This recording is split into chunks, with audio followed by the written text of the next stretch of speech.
ನಮಸ್ಕಾರ, ನೀವು ನೋಡ್ತಾ ಇದ್ದೀರಾ ನ್ಯೂಸ್ ಫಸ್ಟ್. ನಾನು ವಿದ್ಯಶ್ರೀ. IAS ಮಾಡಬೇಕು, IPS, KS ಆಫೀಸರ್ಗಳಾಗಬೇಕು ಅನ್ನುವಂಥದ್ದು ಎಷ್ಟೋ ಜನರ ಕನಸು. ಯಾಕಂದ್ರೆ ಆ ಹುದ್ದೆಗಳಿಗೆ ಜನಸಾಮಾನ್ಯರು ಕೈ ಎತ್ತಿ ಮುಗಿತಾರೆ. ಅಂಥದ್ದೊಂದು ಹುದ್ದೆಗೆ ಹೋಗಬೇಕು ಅಂತ ಎಷ್ಟೋ ಜನ ಕನಸು ಕಾಣ್ತಾರೆ. ಕೇವಲ ಗೌರವಕ್ಕೆ ಮಾತ್ರ ಅಲ್ಲ, ಜನಸೇವೆ ಮಾಡಬೇಕು, ದೇಶ ಸೇವೆ ಮಾಡಬೇಕು ಅನ್ನುವಂತಹ ಕಾರಣಕ್ಕಾಗಿ. ಆದರೆ ಕನಸಿದ್ರೆ ಸಾಕಾ? ಆ ಕನಸಿದ್ದವರಿಗೆ ಸರಿಯಾದಂತಹ ಮಾರ್ಗದರ್ಶನ ಕೊಡುವಂಥವ್ರು ಇರಬೇಕು. ಕಳೆದ 24 ವರ್ಷಗಳಿಂದ ಅಂಥದ್ದೊಂದು ಕೋಚಿಂಗ್ ಅನ್ನ, ಅಂಥದ್ದೊಂದು ತರಬೇತಿಯನ್ನ ನೀಡ್ತಾ ದೇಶಕ್ಕೆ ಬರೋಬ್ಬರಿ 8,000ದಷ್ಟು ಸಮರ್ಥ ಅಧಿಕಾರಿಗಳನ್ನ ನೀಡಿದಂತಹ ಯೂನಿವರ್ಸಲ್ ಕೋಚಿಂಗ್ ಸೆಂಟರ್, ಆ ಮೂಲಕ universal institution, universal group of institution ನ ಕಟ್ಟಿದಂಥವರು ಆರ್ ಉಪೇಂದ್ರ ಶೆಟ್ಟಿ ಅವರು ಇವತ್ತು ನಮ್ಮ ಜೊತೆಗೆ ಅವರಿದ್ದಾರೆ. ಅವರ ಸಾಧನೆಯ ಹಾದಿಯನ್ನ, ಅವರ ಯಶೋಗಾಥೆಯನ್ನ ಇವತ್ತಿನ ಎಪಿಸೋಡ್ ನಲ್ಲಿ ನಿಮ್ಮ ಮುಂದೆ ಇಡುವಂತಹ ಪ್ರಯತ್ನವನ್ನ ಮಾಡ್ತೀನಿ. ಸರ್, ಕಾರ್ಯಕ್ರಮಕ್ಕೆ ಸ್ವಾಗತ. ನಮಸ್ತೆ. ಸುಮಾರು 24 ವರ್ಷಗಳ ಜರ್ನಿ. ಮೊದಲನೇದಾಗಿ 8,000 ಸಮರ್ಥ ಅಧಿಕಾರಿಗಳನ್ನ ಕೊಟ್ಟಿದ್ದಕ್ಕೆ ನಿಮಗೆ ಹ್ಯಾಟ್ಸ್ ಆಫ್ ಹೇಳಬೇಕು ಸರ್. Congrats for that. ಎಷ್ಟು ಖುಷಿ ಇದೆ ಸರ್, ಎಷ್ಟು ಖುಷಿ ಇದೆ. 24 ಇನ್ನು 1 ವರ್ಷ ಹೋದ್ರೆ ಬೆಳ್ಳಿಯ ಹಬ್ಬ. ನನಗೆ ಭಾಳ ಖುಷಿ ಇದೆ. ನಾನು ಕೂಡ ಜೀವನದಲ್ಲಿ ಅಧಿಕಾರಿ ಆಗಬೇಕು ಅನ್ನತಕ್ಕಂಥ ಒಂದು ಕನಸನ್ನು ನೋಡಿದ್ದೆ.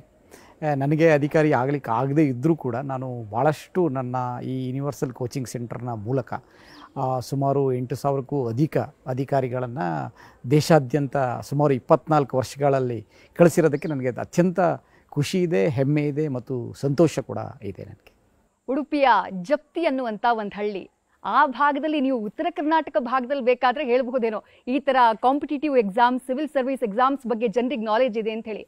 ಆ ಕಾಲದಲ್ಲಿ ಅದ್ರ ಬಗ್ಗೆ ಅಷ್ಟೊಂದು ಪ್ರಚಾರನೇ ಇಲ್ಲದೆ ಇರುವಂತಹ ಟೈಮ್ನಲ್ಲಿ ಅಲ್ಲಿಂದ ಇಲ್ಲಿಗೆ ಬರ್ತೀರಿ, ಒಂದು ದೊಡ್ಡ ಸಂಸ್ಥೆಯನ್ನ ಇವತ್ತು ಕಟ್ಟಿದ್ದೀರಿ. ಆ ಜರ್ನಿ ಆರಂಭದಿಂದ ಹೇಗಾಯಿತು ಅಂತ ತಿಳಿಸ್ಬೋದು ಸರ್? ನಾನು ಉಡುಪಿ ಜಿಲ್ಲೆಯ ಕುಂದಾಪುರ ತಾಲೂಕು, ಮೂಲತಃ ಅದು ದಕ್ಷಿಣ ಕನ್ನಡ ಜಿಲ್ಲೆ, ಆಮೇಲೆ ಅದು ಉಡುಪಿ ಜಿಲ್ಲೆ ಅಂತ ಆಗುತ್ತೆ. ಅಲ್ಲಿಯ ಕುಂದಾಪುರ ತಾಲೂಕಿನಲ್ಲಿ ನಾನು ಡಿಗ್ರಿ ಮುಗಿಸಿದ ಮೇಲೆ ಮಂಗಳೂರು ವಿಶ್ವವಿದ್ಯಾನಿಲಯದಲ್ಲಿ ಮಾಸ್ ಕಮ್ಯುನಿಕೇಷನ್ ಆ್ಯಂಡ್ ಜರ್ನಲಿಸಮ್ ಸ್ನಾತಕೋತ್ತರ ಪದವಿ ಮಾಡ್ತೇನೆ. ಆಮೇಲೆ ಸ್ವಲ್ಪ ಕಾಲ ಪತ್ರಿಕೆಗಳಲ್ಲಿ, ಪ್ರಜಾವಾಣಿ ಮತ್ತು ETV ಅಂತ ಕೆಲವು ಪತ್ರಿಕೆ ಮತ್ತು ಮಾಧ್ಯಮಗಳಲ್ಲಿ ಕೆಲಸ ಮಾಡಿರ್ತಕ್ಕಂಥ ಅನುಭವ ಇರುತ್ತೆ. ಹಾಗೆ ಅದಾದಮೇಲೆ ಕೆಲವೊಂದು ಬಿಸ್ನೆಸ್ಗಳನ್ನು ಸ್ಟಾರ್ಟ್ ಮಾಡ್ತೇನೆ. ಆ ಬಿಸ್ನೆಸ್ಗಳು ಅಡ್ವರ್ಟೈಸಿಂಗ್ ಏಜೆನ್ಸಿ ಇತರೆಗಳನ್ನು ಸ್ಟಾರ್ಟ್ ಮಾಡ್ತೇನೆ. ಅವೆಲ್ಲ ಫೇಲ್ಯೂರ್ಸ್ ಆಗುತ್ತೆ. ಅದೇ ಟೈಮ್ನಲ್ಲಿ ಈ ಕಾಂಪಿಟೇಟಿವ್ ಎಕ್ಸಾಮಿನೇಷನ್ಸ್ ಬರಿತಾ ಇದ್ದದ್ರಿಂದ ನನಗೆ ಅನಿಸುತ್ತೆ ಕರ್ನಾಟಕದಲ್ಲಿ ಒಂದು ಸಮರ್ಥವಾದಂಥ ಕೋಚಿಂಗ್ ಇನ್ಸ್ಟಿಟ್ಯೂಟ್ ಇಲ್ಲ. ಭಾಳಷ್ಟು ಹುಡುಗರಿಗೆ ಇದರಲ್ಲಿ ಗೈಡೆನ್ಸಿನ ಪ್ರಾಬ್ಲಮ್ ಇದೆ. ಮತ್ತು ದುಡ್ಡಿರ್ತಕ್ಕಂಥವ್ರು ಕೆಲವರು ಬೆರಳೆಣಿಕೆಯಷ್ಟು ಜನ ಮಾತ್ರ ಆವಾಗ ಡೆಲ್ಲಿಗೆ ಹೋಗ್ತಾಯಿದ್ರು. ಅಲ್ಲದೆ ಈ ಎಕ್ಸಾಮಿನೇಷನ್ ಬಗ್ಗೆ ಯಾವುದೇ ಇನ್ಫಾರ್ಮೇಷನ್ಸ್ ಅಷ್ಟಿರಲಿಲ್ಲ, ಕೆಲವ್ರ ಮಧ್ಯೆ ಮಾತ್ರ ಇತ್ತು. ಅದರಿಂದ ಇದನ್ನು ಸಾಮಾನ್ಯ ಜನರಿಗೆ, ಹಳ್ಳಿಯವರಿಗೆ ಮತ್ತು ಇದರ ಆಶೆಯನ್ನು ಹೊಂದಿರತಕ್ಕಂಥ ವ್ಯಕ್ತಿಗಳಿಗೆ ಮತ್ತು ವಿದ್ಯಾರ್ಥಿಗಳಿಗೆ, ಆಕಾಂಕ್ಷಿಗಳಿಗೆ ಇದನ್ನು ತಲುಪಿಸಬೇಕು ಅಂತಕ್ಕಂಥ ಉದ್ದೇಶದಿಂದ ನಾನು 2000ರಲ್ಲಿ ಒಂದು ಯೂನಿವರ್ಸಲ್ ಕೋಚಿಂಗ್ ಸೆಂಟರ್ ಅಂತಕ್ಕಂಥ ಒಂದು ಸಣ್ಣ ಸಂಸ್ಥೆಯನ್ನು ವಿಜಯನಗರದ ಮಾರೇನಹಳ್ಳಿ ಮೇನ್ ರೋಡ್ನಲ್ಲಿ ಪ್ರಾರಂಭಿಸ್ತೇನೆ. ಇವತ್ತು ನಿಮಗೆಲ್ಲ ಗೊತ್ತೇ ಇದೆ, ವಿಜಯನಗರ ಅಂತಕ್ಕಂಥದ್ದು ದೊಡ್ಡ ಹಬ್ಬಾಗಿ ಬೆಳೆದಿದೆ ಕಾಂಪಿಟೇಟಿವ್ ಎಕ್ಸಾಮಿನೇಷನ್. ಆವಾಗ ಯಾರೂ ಇರಲಿಲ್ಲ, ನಾನೊಬ್ಬನೇ ಸ್ಟಾರ್ಟ್ ಮಾಡಿರ್ತಕ್ಕಂಥದ್ದು. ಯೂನಿವರ್ಸಲ್ ಕೋಚಿಂಗ್ ಸೆಂಟರ್ನಿಂದ ಯೂನಿವರ್ಸಲ್ ಗ್ರೂಪ್ ಆಫ್ ಇನ್ಸ್ಟಿಟ್ಯೂಷನ್ಸ್ನ ಆರಂಭ ಮಾಡ್ತೀರಿ. ಅದಕ್ಕೆ ನೀವು ಬಹುಶಃ ಅಡಿಗಲ್ಲ ಹಾಕೋದು 2016-17 ಈ ಸಂದರ್ಭದಲ್ಲಿ ಅದಕ್ಕೆ ಅಡಿಗಲ್ಲನ್ನು ಹಾಕ್ತೀರಿ. ಯಾಕೆ ಒಂದು ಇನ್ಸ್ಟಿಟ್ಯೂಷನ್ ಮಾಡಬೇಕು ಅಂತ ನಿಮಗೆ ಅನ್ನಿಸ್ತು ಕೋಚಿಂಗ್ ಮಾಡ್ತಾ ಇದ್ದವರಿಗೆ? ಕೋಚಿಂಗ್ನಲ್ಲಿ ಈ ಡಿಗ್ರಿ ಮುಗಿಸಿ ವಿದ್ಯಾರ್ಥಿಗಳು ಬರ್ತಾಯಿದ್ರು. MBA ಮಾಡದಿರತಕ್ಕಂಥ ವಿದ್ಯಾರ್ಥಿಗಳು, ಇಂಜಿನಿಯರ್ಸು, ಡಾಕ್ಟರ್ಸು ಮತ್ತು ಬೇರೆ ಬೇರೆ ವಿಭಿನ್ನವಾದಂಥ ಡಿಗ್ರಿ ವಿದ್ಯಾರ್ಥಿಗಳು ಬರ್ತಾಯಿದ್ರು. ಬಟ್ ಕೋಚಿಂಗ್ನಲ್ಲಿ ಸಕ್ಸಸ್ ರೇಟು ಒಂದು 5% ಅಥವಾ 10% ಸಕ್ಸಸ್ ರೇಟ್ಗಳಿರ್ತಾಯಿತ್ತು. IASನಲ್ಲಿ 5% ಅಂದರೆ ದೊಡ್ಡ ಸಕ್ಸಸ್ ರೇಟು.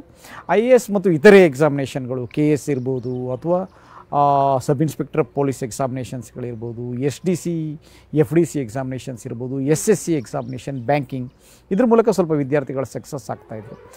ನನಗೇನು ಅನ್ನಿಸ್ತಂದರೆ ಅವನು ಕೋಚಿಂಗಿಗೆ ಬಂದು ಮತ್ತೆ 3 ವರ್ಷ ಕೋಚಿಂಗ್ ತಗೊಂಡು ಅಥವಾ 4 ವರ್ಷ ತಗೊಂಡು 5 ಅಟೆಂಪ್ಟು, 6 ಅಟೆಂಪ್ಟು, 7 ಅಟೆಂಪ್ಟ್ವರೆಗೆ ಬರೆದು ಕೆಲವ್ರು ಸಕ್ಸಸ್ ಆಗ್ತಾರೆ, ಕೆಲವ್ರು ಸಕ್ಸಸ್ ಆಗಲ್ಲ. ಆ ಸಕ್ಸಸ್ ಆಗದೇ ಇದ್ದವರಿಗೆ ಏನು, ವಾಟ್ ನೆಕ್ಸ್ಟ್ ಅನ್ನೋದು ಒಂದು ದೊಡ್ಡ ಇದಾಗಿ ನನಗೆ ಕಾಡ್ತಾ ಇತ್ತು ಯಾವಾಗಲೂ.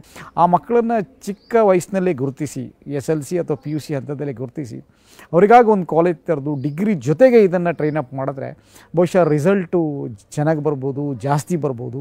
ಅಲ್ಲದೆ ಅವನಿಗೆ PUC ಡಿಗ್ರಿಯಿಂದಾನೇ ಸಿವಿಲ್ ಸರ್ವಿಸ್ ಎಕ್ಸಾಮ್ಗೆ ಅವರನ್ನ ರೆಡಿ ಮಾಡಬೇಕು. ಯಾಕಂತ ಹೇಳಿದ್ರೆ PUC ಮತ್ತು ಡಿಗ್ರಿ ಎನಿಹೋ ಎಲ್ಲಾದರೂ ಅವ್ರು ಮಾಡಲೇಬೇಕು. ಅದ್ರ ಬದಲಿಗೆ ನಮ್ಮಂಥ ಈ ಇಂಟಿಗ್ರೇಟೆಡ್ ಸಂಸ್ಥೆಗಳಲ್ಲಿ ಅವ್ರು ಮಾಡಿದ್ರೆ ಡಿಗ್ರಿ ಹೊತ್ತಿಗೆ ಅವನಿಗೆ ಗೊತ್ತಾಗುತ್ತೆ ನಾನು ಸಿವಿಲ್ ಸರ್ವೆಂಟ್ ಮಾಡ್ತಕ್ಕಂಥ ಅರ್ಹತೆ ನನಗಿದೆಯಾ ಇಲ್ವಾ. ಅರ್ಹತೆ ಇಲ್ಲ ಅಂತ ಆದರೆ ಅವನು ಬೇರೆ ಯಾವುದಾದ್ರೂ ಕೆಲಸಗಳು ಮಾಡ್ಕೊಂಡು ಹೋಗ್ಬೋದು. 3-4 ವರ್ಷ ಅವನ ಜೀವನದಲ್ಲಿ ಮತ್ತೆ ಡಿಗ್ರಿ ಆದಮೇಲೆ ವೇಸ್ಟ್ ಆಗ್ತಕ್ಕಂಥದ್ದು ಇರಲ್ಲ.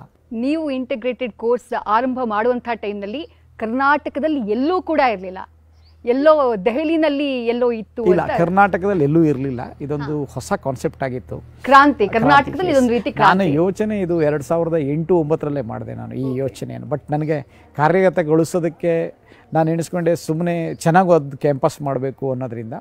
ಆದ್ದರಿಂದ ಇದಕ್ಕೆ ಬೇಕಾಗ್ತಕ್ಕಂಥ ಲ್ಯಾಂಡು, ಆರ್ಥಿಕ ಮೂಲ ಇದೆಲ್ಲ ಅದರಿಂದ ನನಗೆ ಸುಮಾರು ಏನಾದರೂ 8 to 9 years ತಗೊಂಡೆ. ನಾನು ಯೋಚನೆ ಮಾಡಿರ್ತಕ್ಕಂಥ ಸಂದರ್ಭದಲ್ಲಿ ಇಡೀ ದೇಶದಲ್ಲೂ ಎಲ್ಲೂ ಇರಲಿಲ್ಲ ಇದು. ಅದಾದಮೇಲೆ ಹೈದರಾಬಾದು ಮತ್ತು ಬಿಹಾರ ಕಡೆಯಲ್ಲಿ ಆರಂಭವಾದವು.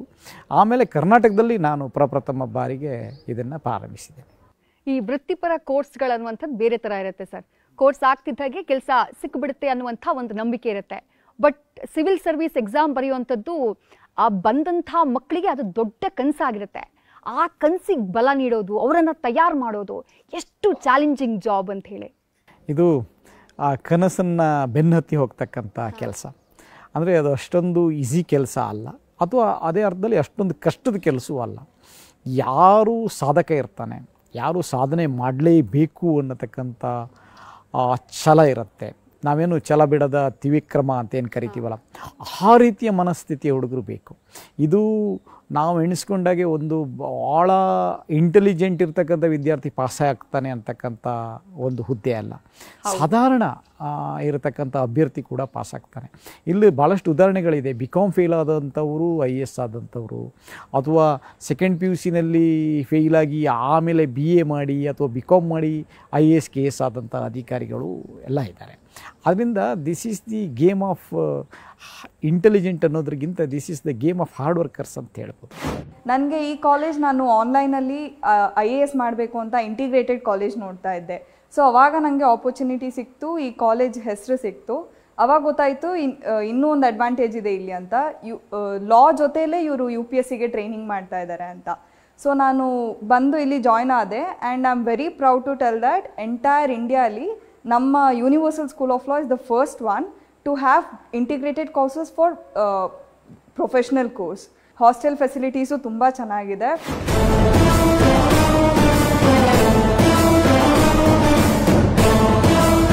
ಯಾವುದೇ ಫೀಲ್ಡ್ ಆದರೂ ಸವಾಲುಗಳು ಇಲ್ಲದೆ ಇರುವಂಥ ಫೀಲ್ಡ್ ಇಲ್ಲವೇ ಇಲ್ಲ, ರಿಸ್ಕ್ ಇಲ್ಲದೆ ಇರುವಂಥ ಫೀಲ್ಡ್ ಇಲ್ಲವೇ ಇಲ್ಲ. 24 ವರ್ಷಗಳಲ್ಲಿ ಆರ್ ಉಪೇಂದ್ರ ಶೆಟ್ಟಿ ಅವರು ಎಷ್ಟು ಸವಾಲುಗಳನ್ನು ಎದುರಿಸಿದ್ರು ಇಂಥದ್ದೊಂದು ಸಂಸ್ಥೆಯನ್ನು ಗಟ್ಟಿಯಾಗಿ ಎದ್ದು ನಿಲ್ಲಿಸೋಕೆ ಸರ್? ನನ್ನ ಜೀವನವೇ ಸವಾಲು ಅಂತ ನಾನು ಹೇಳೋಕ್ಕೆ ಇಷ್ಟಪಡ್ತೀನಿ. ಯಾವಾಗಲೂ ನಾನು ಸವಾಲುಗಳನ್ನು ಸ್ವೀಕಾರ ಮಾಡೋದಕ್ಕೂ ಇಷ್ಟಪಡ್ತೀನಿ. ಸವಾಲುಗಳನ್ನು ಸ್ವೀಕಾರ ಮಾಡ್ತೀನಿ ಮತ್ತು ಸವಾಲುಗಳಿಗೆ ಸರಿಯಾದಂಥ ಜವಾಬುಗಳನ್ನು ನೀಡೋದಕ್ಕೂ ನಾನು ಅರ್ಹನಿದ್ದೇನೆ. ನಾನು ಆಯ್ಕೆ ಮಾಡಿಕೊಂಡಂಥ ಸಂದರ್ಭ 24 ವರ್ಷಗಳ ಹಿಂದೆ. ಇದು ಬೆಂಗಳೂರಿಗೆ ಹೊಸ್ತು ಅಂತೇನು, ನಾನು ಕರ್ನಾಟಕ ಹೊಸ್ತು ಅಂತೇನು ಹೇಳ್ತಿಲ್ಲ, ಬಟ್ಟು ಕರ್ನಾಟಕದಲ್ಲಿ ಇದನ್ನು ಆಯ್ಕೆ ಮಾಡಿಕೊಂಡಂಥ ವ್ಯಕ್ತಿಗಳ ವಿರಳರಲ್ಲಿ ಅತಿ ವಿರಳರು. ಯಾವುದೋ ಸಂಸ್ಥೆಗಳು ಮಾಡ್ಕೊಂಡಿದ್ದು ಬಿಟ್ಟರೆ ಆ್ಯಸ್ ಎ ಪರ್ಸನಲ್ ಇಂಡಿವಿಜುವಲ್ ಆಗಿ ನಾನು ಇದನ್ನು ಆಯ್ಕೆ ಮಾಡ್ಕೊಂಡಂಥ ವ್ಯಕ್ತಿಗಳಲ್ಲಿ ಮೊದಲ ಸ್ಥಾನದಲ್ಲಿ ನಾನು ನಿಲ್ತೇನೆ. ರೈಟ್. ಯೂನಿವರ್ಸಲ್ ಗ್ರೂಪ್ ಆಫ್ ಇನ್ಸ್ಟಿಟ್ಯೂಷನ್ಸ್ನಲ್ಲಿ ಸದ್ಯ ಏನೆಲ್ಲ ಕೋರ್ಸ್ಗಳಿದ್ದಾವೆ ಸರ್? ಯಾವೆಲ್ಲ ಸಬ್ಜೆಕ್ಟ್ಗಳನ್ನು ನೀವು ಟೀಚ್ ಮಾಡ್ತೀರಿ? ಯಾವೆಲ್ಲ ಕೋರ್ಸ್ಗಳಿದ್ದಾವೆ ಸದ್ಯಕ್ಕೆ? ಇಲ್ಲಿ BSc ಡಿಗ್ರಿ ಇದೆ, BCom ಇದೆ ಮತ್ತು BA ಇದೆ, ಹಾಗೆ BA LLB ಕೂಡ ಇದೆ. ಇಲ್ಲಿ ನಾವು ಮುಖ್ಯವಾಗಿ BAಗೆ ಇಂಪಾರ್ಟೆನ್ಸ್ ಯಾಕೆ ಕೊಡ್ತಾ ಇದ್ದೀವಿ ಅಂತ ಹೇಳಿದ್ರೆ, ಸಿವಿಲ್ ಸರ್ವಿಸ್ ಎಕ್ಸಾಮಿನೇಷನ್ನಲ್ಲಿ BAಗೆ ಸಂಬಂಧಪಟ್ಟಂಥದ್ದು, ಹ್ಯುಮ್ಯಾನಿಟೀಸಿಗೆ ಸಂಬಂಧಪಟ್ಟಂಥದ್ದು, ಜಾಗ್ರಫಿ ಇರ್ಬೋದು, ಹಿಸ್ಟ್ರಿ ಇರ್ಬೋದು, ಎಕನಾಮಿಕ್ಸ್ ಮತ್ತು ಪೊಲಿಟಿಕಲ್ ಸೈನ್ಸ್, ಇದ್ರ ಮೇಲೆ ಜಾಸ್ತಿ ಕ್ವಶನ್ಸ್ಗಳನ್ನು ಕೇಳ್ತಾರೆ. Almost 65% to 70% questions from this area. ಆಮೇಲೆ science and technology, current affairs in 30% area ಅಲ್ಲಿಂದ ಬರುತ್ತೆ. ಉದಾಹರಣೆಗೆ ಈಗ ಬೆಂಗಳೂರು ಯೂನಿವರ್ಸಿಟಿಯಲ್ಲಿ 23ನೇ ಸಾಲಿನಲ್ಲಿ ನಮ್ಮ 10 ವಿದ್ಯಾರ್ಥಿಗಳು ನಮ್ಮ ರ್ಯಾಂಕ್ ಬಂದಿದ್ದಾರೆ. ಅಂದರೆ ಬೆಂಗಳೂರು ಯೂನಿವರ್ಸಿಟಿಯಲ್ಲಿ ಏನು 10 ರ್ಯಾಂಕ್ಸ್ ಕೊಡ್ತಾರೆ, ಎಲ್ಲ ರ್ಯಾಂಕ್ಗಳು 1, 2, 3 ಎಲ್ಲ ಅಪ್ ಟು 10 ರ್ಯಾಂಕ್ಸ್ ನಮ್ಮದೇ ವಿದ್ಯಾರ್ಥಿಗಳು ಬಂದಿದ್ದಾರೆ ಅನ್ನೋದಕ್ಕೆ ನನಗೆ ಅತ್ಯಂತ ಹೆಮ್ಮೆ ಅನಿಸುತ್ತೆ.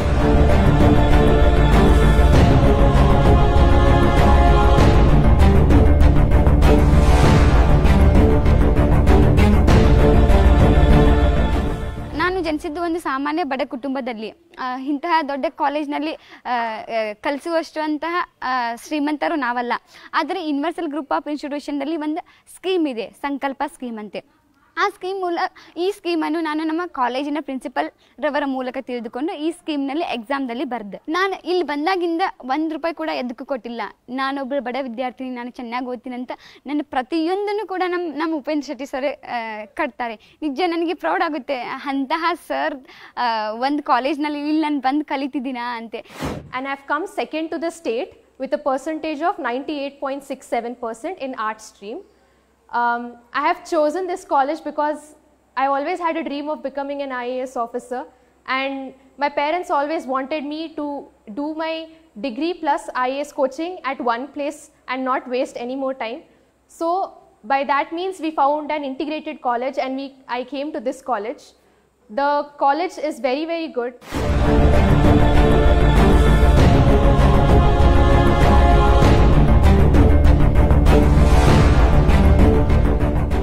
ಈ ಎಲ್ಲ ಕೋರ್ಸ್ಗಳ ಜೊತೆಗೆ ಪ್ರೈಮರಿ ಸ್ಕೂಲ್ ಕೂಡ ಆರಂಭ ಮಾಡಿದ್ದೀರಿ. ಮುಂದೆ ಎಷ್ಟು ದೊಡ್ಡ ಎತ್ತರಕ್ಕೆ ಅದನ್ನು ಬೆಳೆಸುವಂತಹ ಕನಸಿದೆ ಸರ್ ನಿಮಗೆ? ನಾನು ಅದನ್ನೊಂದು ಗ್ರೀನ್ ಸ್ಕೂಲ್ ಅಂತ ಆರಂಭ ಮಾಡಿದ್ದೇನೆ. ಅದನ್ನು ಒಂದು ಡಿಫರೆಂಟ್ ಕೈಂಡ್ ಆಫ್ ಸ್ಕೂಲಾಗಿ ಮಾಡಬೇಕು. ಈ ನಾರ್ಮಲ್ ಸ್ಕೂಲ್ ಏನಿದೆ ಆ ಥರದ ಸ್ಕೂಲಾಗಿ ಮಾಡಬಾರ್ದು.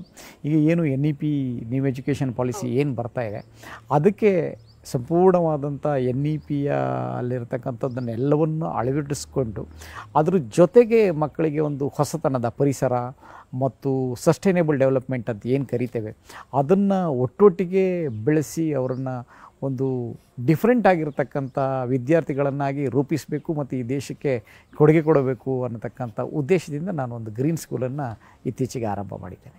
ಇಲ್ಲಿಂದ ಹೋದವರು ಸಾಕಷ್ಟು ಉನ್ನತ ಹುದ್ದೆಗಳಲ್ಲಿದ್ದಾರೆ. ಅದರಲ್ಲಿ ಕೆಲವು ಅಧಿಕಾರಿಗಳನ್ನ ನೆನಪು ಮಾಡ್ಕೊಳ್ಬಹುದಾ ಸರ್? ಮುತ್ತುರಾಜ್ ಅಂತ ಒಬ್ಬರು ಇದ್ದಾರೆ, ಈಸ್ ಫ್ರಮ್ ಕನಕಪುರ. ಅವರು ಈಗ ಮೈಸೂರಿನಲ್ಲಿ DCP ಆಗಿ ಕೆಲಸ ಮಾಡ್ತಾ ಇದ್ದಾರೆ.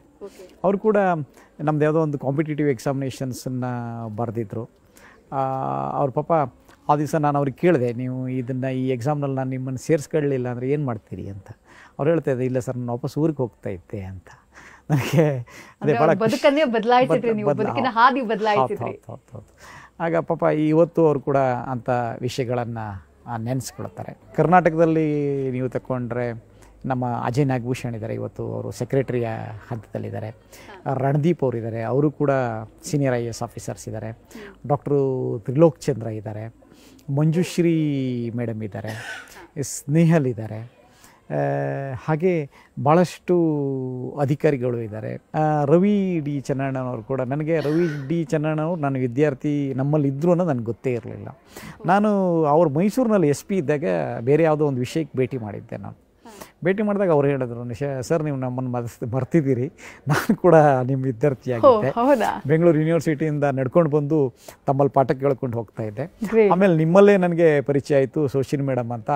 ಅವ್ರ ಜೊತೆಗೆ ನಾನು ಹೈದರಾಬಾದ್ಗೆ ಹೋದೆ, ನಿಮ್ಮಿಂದ ಭಾಳ ಅನುಕೂಲ ಆಗಿತ್ತು ಅಂತ ಹೇಳಿದ್ರು. ನನಗೆ that point is very inspire. ಇನ್ನು ರವಿ DK ಅಂತ ನೀವು ಕೇಳಿರಬೇಕು,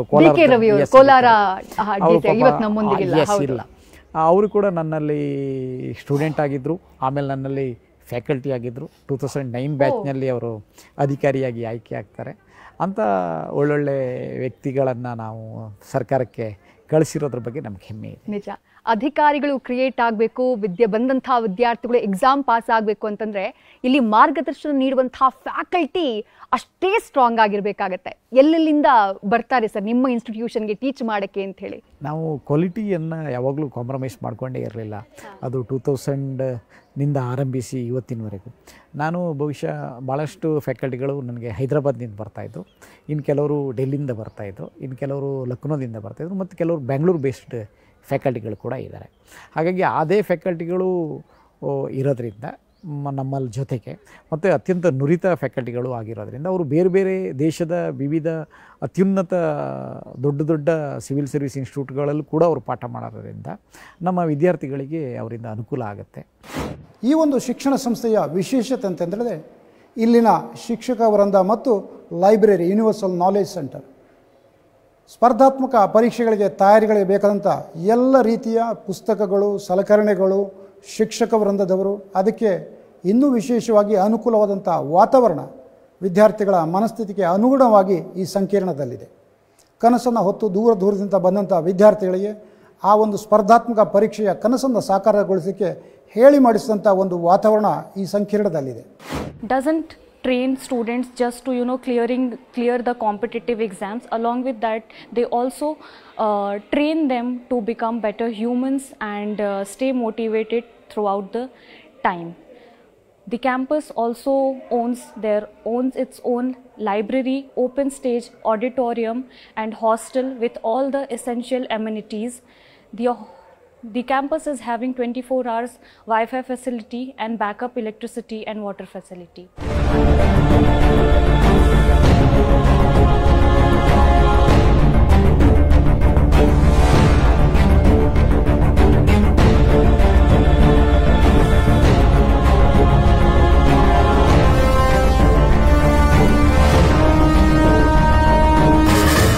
ವೈಯಕ್ತಿಕವಾಗಿ ನಿಮ್ಮ ಸಾಧನೆ, ಇಡೀ ನಿಮ್ಮ ಸಂಸ್ಥೆಯ ಸಾಧನೆ, ಎಷ್ಟು ಪ್ರಶಸ್ತಿಗಳು ಹುಡ್ಕೊಂಡು ಬಂದಿದ್ದಾವೆ ಆರ್ ಉಪೇಂದ್ರ ಶೆಟ್ಟಿ ಅವರನ್ನು?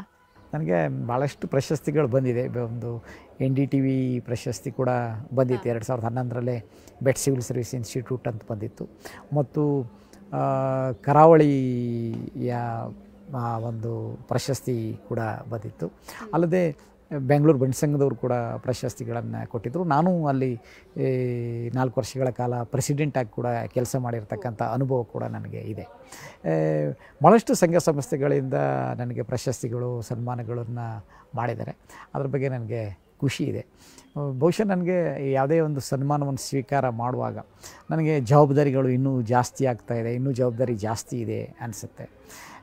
ಆದ್ದರಿಂದ ನನಗೆ ಈ ಸನ್ಮಾನದಕ್ಕಿಂತಲೂ ನಾನು ಏನು ಸಾಧನೆ ಮಾಡ್ತೀನಿ, ನನ್ನ ವಿದ್ಯಾರ್ಥಿಗಳು ಏನು ಸಾಧನೆ ಮಾಡ್ತಾರೆ, ವಿದ್ಯಾರ್ಥಿಗಳು ಎಷ್ಟು ಜನ ಸಕ್ಸಸ್ ಆಗ್ತಾರೆ, ಅದೇ ನನಗೆ ಸನ್ಮಾನ ಅಂತ ನಾನು ಎಣಿಸ್ಕೊಂಡಿದ್ದೇನೆ. Great words. ಒಬ್ಬ ಅವ್ನು ಲೀಡರ್ ಆಗಬೇಕು ಅಂದರೆ ಅಥವಾ ಅವ್ನು ಸಕ್ಸಸ್ ಆಗಬೇಕು ಅಂದರೆ ಅವ್ನು ಹಿಂದಿರುವಂಥ ಟೀಮ್ ಅಷ್ಟೇ ಶ್ರಮವನ್ನು ಹಾಕಬೇಕು.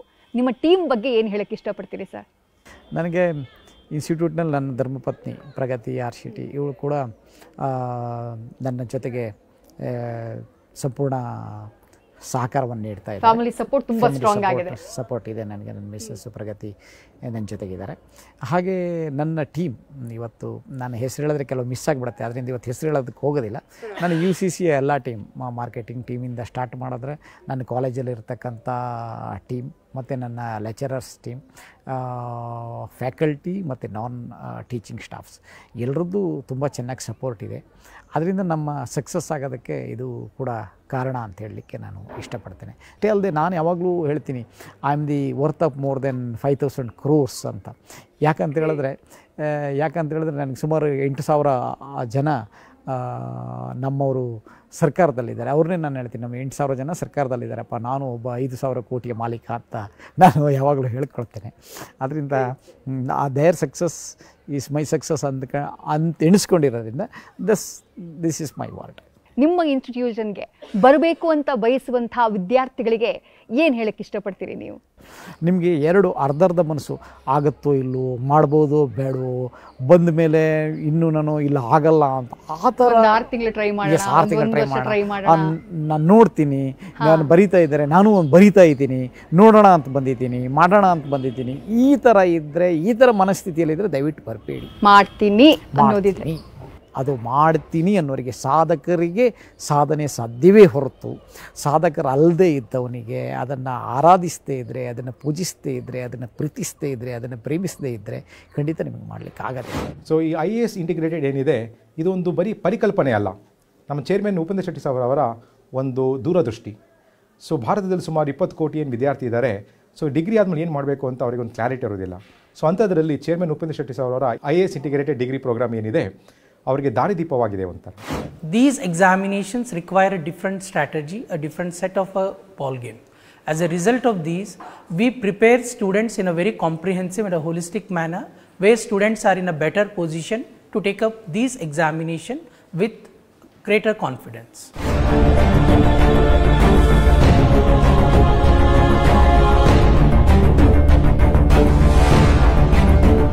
ಎಷ್ಟೋ ಜನ ಪೋಷಕರಿಗೂ ಕೂಡ ಕನಸಿರುತ್ತೆ ನಮ್ಮ ಮಕ್ಕಳು ಸಿವಿಲ್ ಸರ್ವಿಸ್ ಎಕ್ಸಾಮ್ನ ಬರೀಲಿ ಅಂತ ಹೇಳಿ.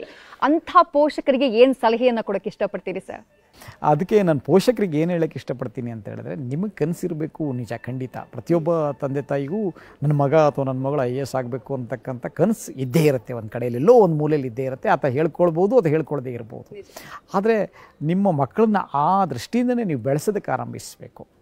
ಅವನಿಗೆ ನೀವು ಜೀವನದಲ್ಲಿ ಸ್ವೆಟ್ ಅಂತಕ್ಕಂಥದ್ದೇ ಏನು ಅಂತ ಗೊತ್ತಿಲ್ಲದೆ ಆಮೇಲೆ ನೀವು ಅವನ್ನ ಎಲ್ಲ ಸಿಲ್ವರ್ ಸ್ಪೂನಲ್ಲೇ ಬೆಳೆಸಿ ಹಾರ್ಡ್ ವರ್ಕೇ ಇಲ್ಲದೆ ಅವನ್ನ ಆ ಥರದ ವ್ಯಕ್ತಿಗಳನ್ನಾಗಿ ಮಾಡ್ಕೊಂಡಿದ್ರೆ ನಿಮ್ಮ ಸಿವಿಲ್ ಸರ್ವಿಸ್ ಮಾಡಿಸೋದಕ್ಕೆ ಸ್ವಲ್ಪ ಕಷ್ಟ ಆಗುತ್ತೆ. ಅದೇ ನಾವು ಕೂಡ ಮುಂದಿನ ದಿನಗಳಲ್ಲಿ ಈ ಮಕ್ಕಳನ್ನು ರಾಜ್ಯಾದ್ಯಂತ ಎಕ್ಸಾಮಿನೇಷನ್ಸ್ ಮಾಡಿ 8ನೇ ಕ್ಲಾಸ್ನಿಂದನೇ ಮಕ್ಕಳನ್ನು ತರಬೇತಿ ಮಾಡಬೇಕು. ಇನ್ನೊಂದು 2 ವರ್ಷದಲ್ಲಿ ಅದನ್ನು 8ನೇ ತರಬೇತಿ ಮಾಡಬೇಕು ಅನ್ನತಕ್ಕಂಥ ಒಂದು ಕನಸನ್ನು ಕೂಡ ಹೊಂದಿದ್ದೇವೆ. ಅಂದರೆ ಅಲ್ಲಿ ನಮ್ಗೆ ಗೊತ್ತಾಗುತ್ತೆ ಅವನು 10th ಸ್ಟ್ಯಾಂಡರ್ಡಿಗೆ ಅಥವಾ PUCಗೆ ಬರ್ತಾ ಪೇರೆಂಟ್ಸಿಗೆ ನಾವು ಗೈಡ್ ಮಾಡ್ಬೋದು. ಇಲ್ಲ ಬೇಡ, ಇವನ್ನ ನೀವು ಸೈನ್ಸಿಗೆ ಸೇರಿಸಿ ಡಾಕ್ಟರ್ ಅಥವಾ ಇಂಜಿನಿಯರ್ಸ್ ಮಾಡಿಸಿ, ಅಥವಾ ಈತನ್ನು ನೀವು ಸಿವಿಲ್ ಸರ್ವಿಸಿಗೆ ಬಿಟ್ಬಿಡಿ, ಅಥವಾ ಈತನ್ನು ನ್ಯಾಷನಲ್ ಲಾ ಸ್ಕೂಲ್ ಅಂತ ಎಕ್ಸಾಮಿನೇಷನ್ಸ್ಗಳಿಗೆ ಪರಿಣತಿ ಹೊಂದುವ ರೀತಿಯಲ್ಲಿ ಮಾಡಿ, ಅಥವಾ ಬೇರೆ ಯಾವುದಾದ್ರೂ ಸೆಂಟ್ರಲ್ ಯೂನಿವರ್ಸಿಟಿ ಎಕ್ಸಾಮಿನೇಷನ್ಸ್ಗಳನ್ನು ಬರೆಸಿ ಈ ಥರ ಗೈಡೆನ್ಸ್ ಮಾಡೋದಕ್ಕೆ ನಮಗೆ ಅನುಕೂಲ ಆಗುತ್ತೆ. ಅಂದರೆ ಮುಂದಿನ ದಿನಗಳಲ್ಲಿ 8ನೇ ತರಗತಿಯಿಂದನೇ ಇದನ್ನು ಆರಂಭ ಮಾಡಬೇಕು ಅಂತಕ್ಕಂಥ ಒಂದು ಯೋಜನೆಯನ್ನು ಕೂಡ ಹಾಕ್ಕೊಂಡಿದ್ದೇವೆ.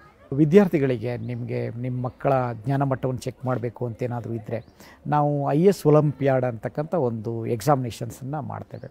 ಅದು ಪ್ರತಿ ವರ್ಷ ಏಪ್ರಿಲ್-ಮೇನಲ್ಲಿ ನಡೆಯುತ್ತೆ. ನಮ್ಮ ವೆಬ್ಸೈಟ್ universalinstitution.com ಅನ್ನತಕ್ಕಂಥ ಒಂದು ವೆಬ್ಸೈಟ್ ಇದೆ. ಈ ವೆಬ್ಸೈಟ್ನಲ್ಲಿ ನಾವು ಅನೌನ್ಸ್ ಮಾಡ್ತೀವಿ.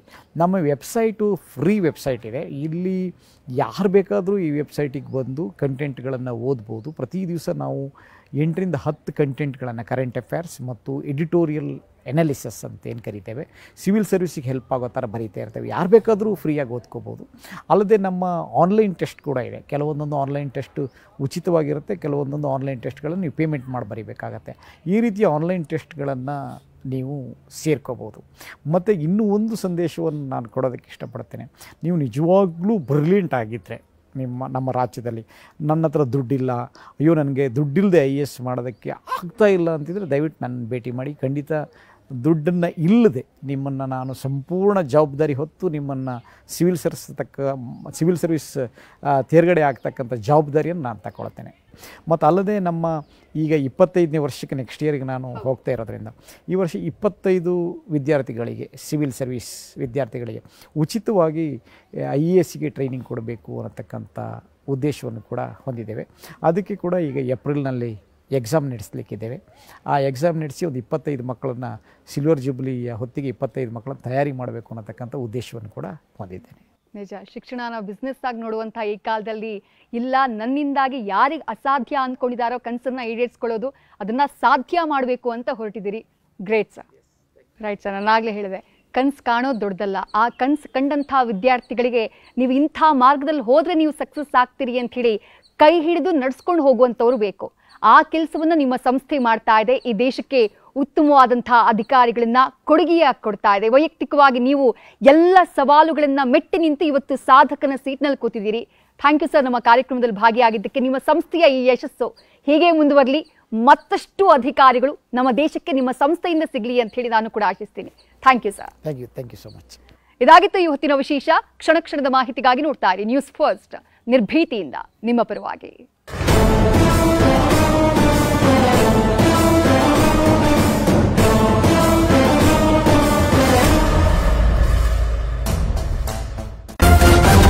ನ್ಯೂಸ್ ಫಸ್ಟ್, ನಿರ್ಭೀತಿಯಿಂದ ನಿಮ್ಮ ಪರವಾಗಿ.